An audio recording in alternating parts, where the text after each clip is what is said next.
Yeah, we on Boss Talk TV. Shout out to E. He the reason you see me. This bitch. Only one to drive this bitch. Yeet. Oh, this is, I don't even know what I got going on. I'm just finna press some shit. See what's going on, Brazy. How you do this? What I do? This the YouTube, Netflix. Yeah, I'm lit like that. Nigga, I been gone that long. You get a car and don't even know how to use this mother. I been gone that long. I go to my video there. Ain't no way I been gone that long. Man, I been gone too long. I been missing out on life like this, bro. How I go on this bit? Oh, I see. I got a shirt right here.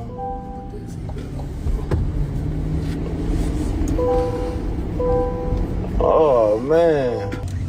On everything, I've been in that bitch riding, dog. Ain't nobody behind us, no. Ain't nothing but that motherfucking Hey, watch it, boy. Hey, ain't nothing but that.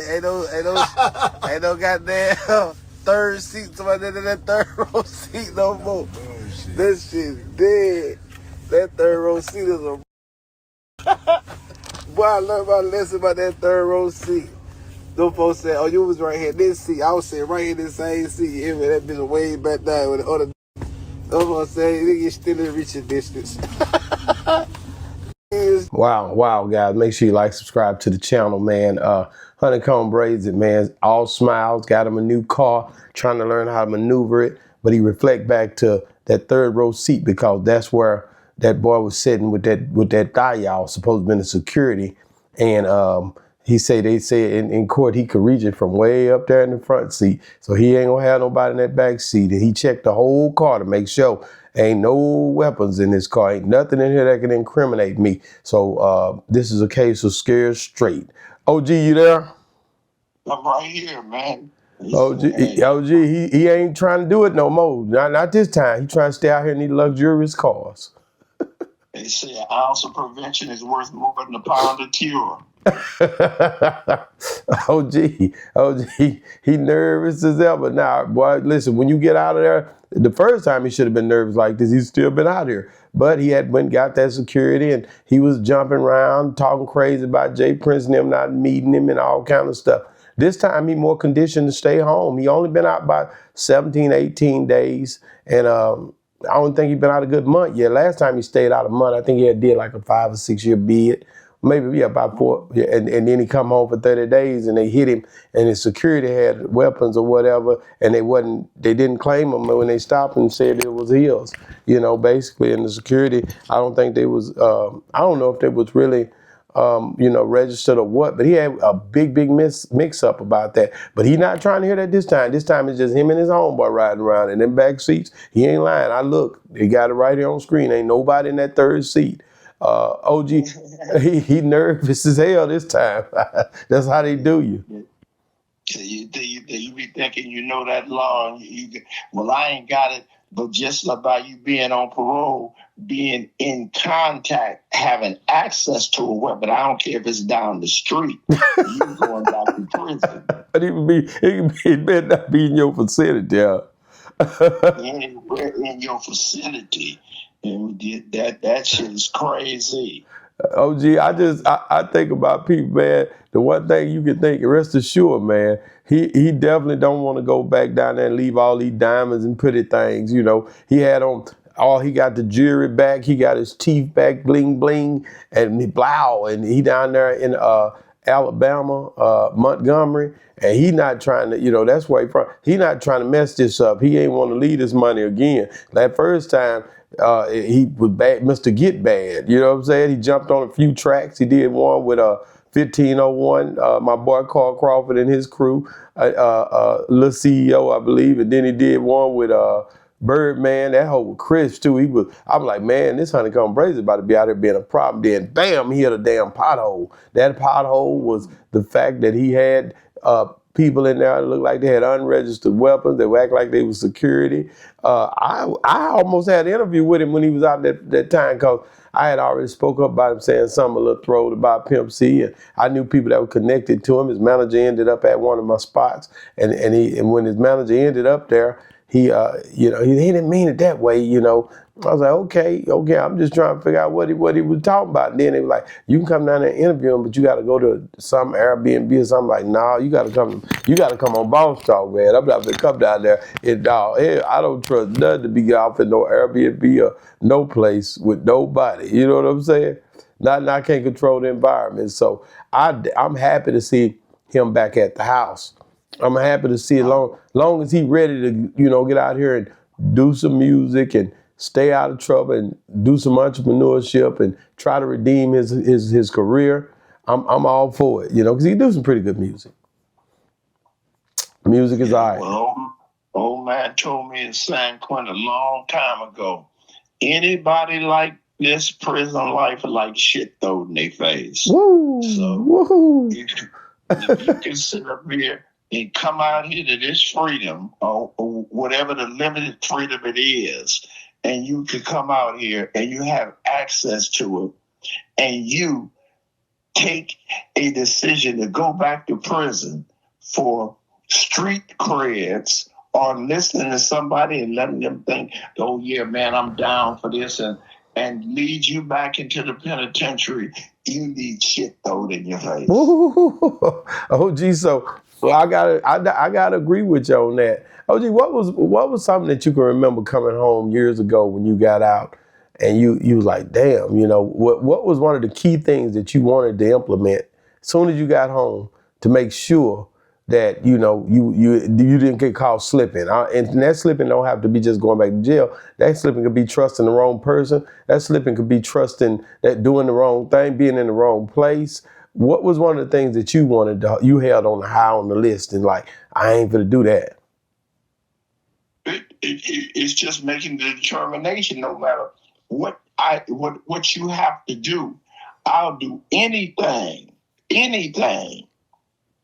other than commit a felony. Anything. Whatever I got to do to stay out here on these streets.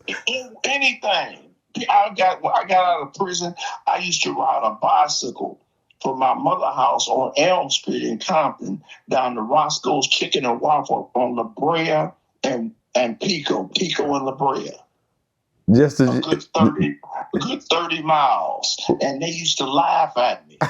Hey, Mark, man, he done gave up. That I'm riding a bicycle like a crackhead, right? But I got a plan. Hey, listen, man, and I can relate to that so much, OG. I can relate to that because, when you first get home, you done did your stint.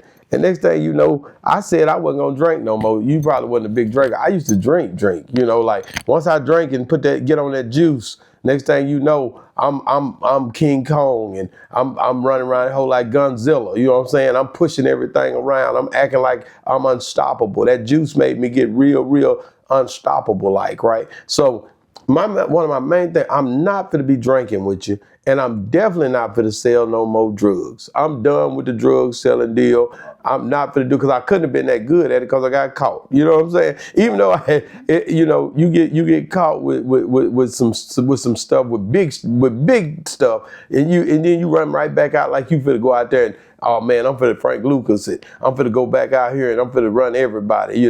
That's one thing about. I look at Frank Lucas, American Gangster, when he got out of prison after turning all them police in, he'd say, I can make one phone call. He told that cop that had came picked him up, and it can be right back on in these streets. And old boy said, don't even try it, that old cop, because he was ready to get him. Because your reputation now is that you love to sell drugs. We got you now. When they didn't know who he was. They didn't know who he was when he was at the boxing match, and nobody, they said, who is that in that hat? That chinchilla. They didn't know him. But when they know you and you jump back out here in them streets and you be trying to figure out ways to be slick again, you finna catch a bad case of recidivism.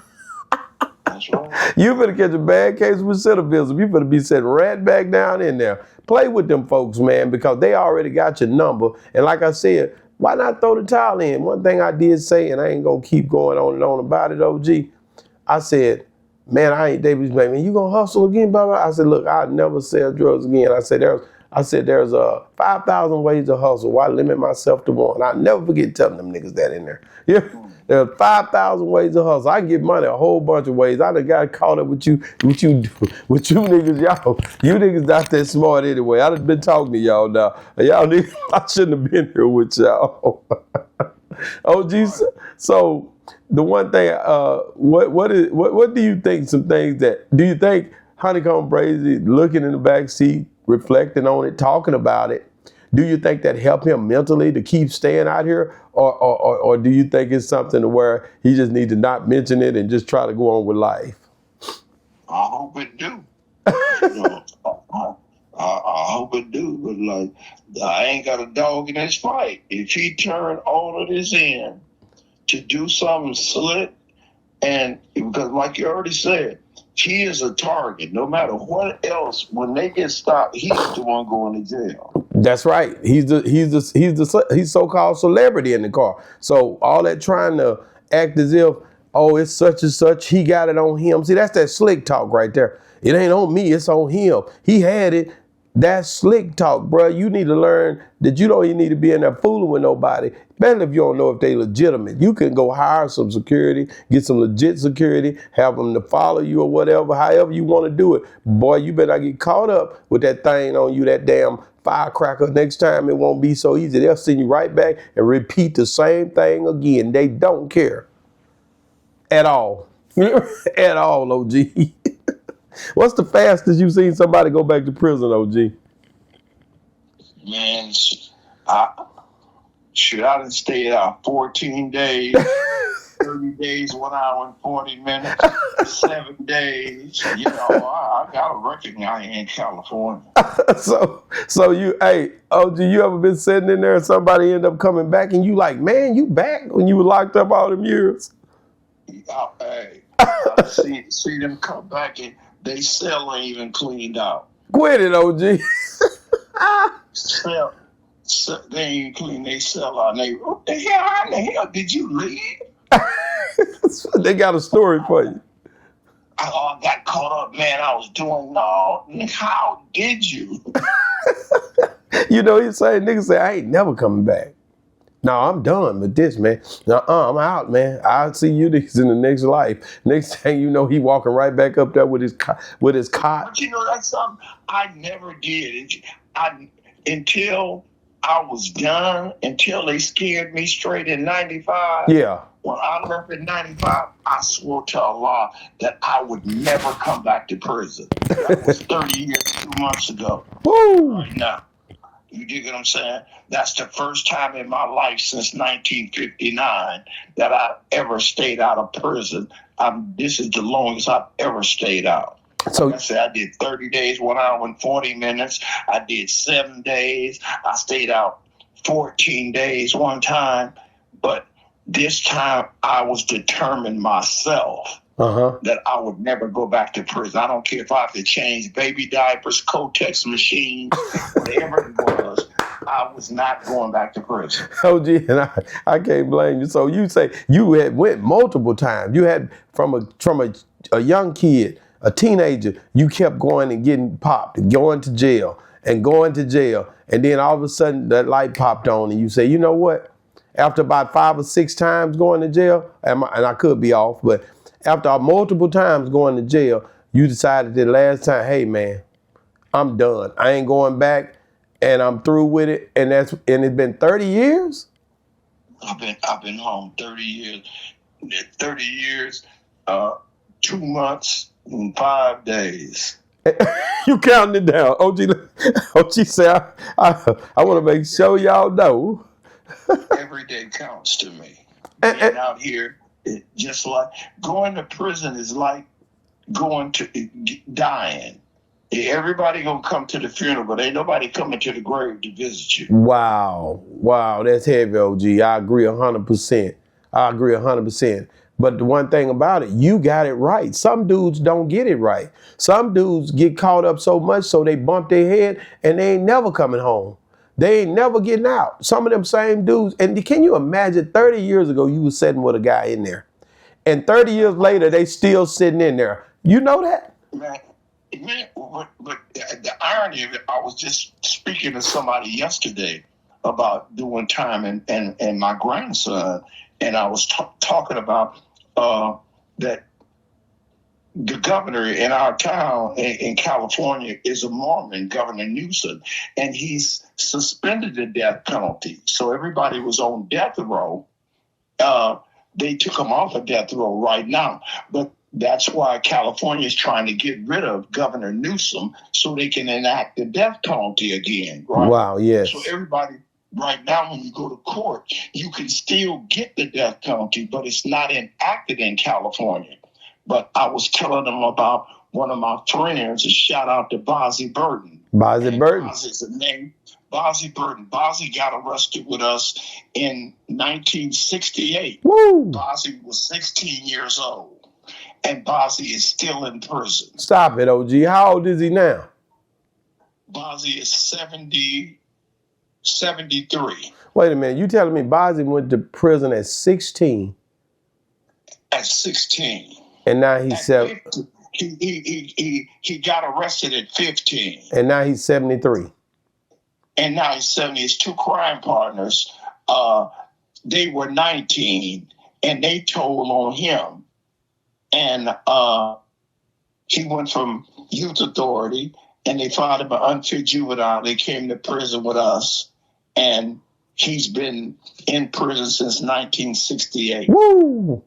Man, and you know, see, and these are cases people don't think about. Me, when I flew up to Chicago and I interviewed Larry Hoover Jr., Free Larry Hoover, and I talked to Larry the other day too, man. Shout out to Larry Hoover Jr. And it was like, do you not realize, man, when we had his birthday party, it was bittersweet because when I interviewed him, I asked him about his father, you know, and his father, for him to be turning 50, his dad had been locked up for 50 years at that point, right? 50-some years, a little over 50, a little bit over 50 years. And it was like, man, because he, you know, she was pregnant, I believe, with him when he was when he was pretty much locked up. And it's like, it's bittersweet because we out here celebrating your birthday, but then your father, it's been 50 years. It's like straight 50 years, 30-some years on maximum security. So these games we play far as trying to understand how to be bad, we need to go talk to the guys like you just mentioned. What's his name again? Brazy Burton. Brazy Burton. You need to go talk to like Larry Hoover, man, and you'll understand what it really is. See, doing time take on a whole new meaning when you do over 50 years straight. That's a long time, OG. That's a long time. 61 years he done did down there. Straight. And don't have a date yet. Man, listen, in California. And that's something all the youngsters need to hear. We celebrating the win of being out here 30 years, being out here for over 30 years. Same thing go back to me. Not having no problems in over 30 years. It's a win. We out here and we trying to do the right thing. But hey, listen, man. Listen, nobody ain't trying to get back in trouble. So I agree with Honeykomb Brazy. And if you ever want to watch somebody who's pretty much an example of what you're trying to get to, hey, the proof is in the pudding. You got to get out here and you got to do it. You got to focus and you got to figure it out. And you got to check that back seat. You got to check every seat. You better check everything you got going on, brother. That's all I'm gonna tell you, man. That's food for thought, guys. And hey, listen, man. I ain't the one that wrote the book on it. OG, if it's anything you could tell Honeykomb Brazy, and I know how to keep his nose straight, cause you one of those guys. What would you say?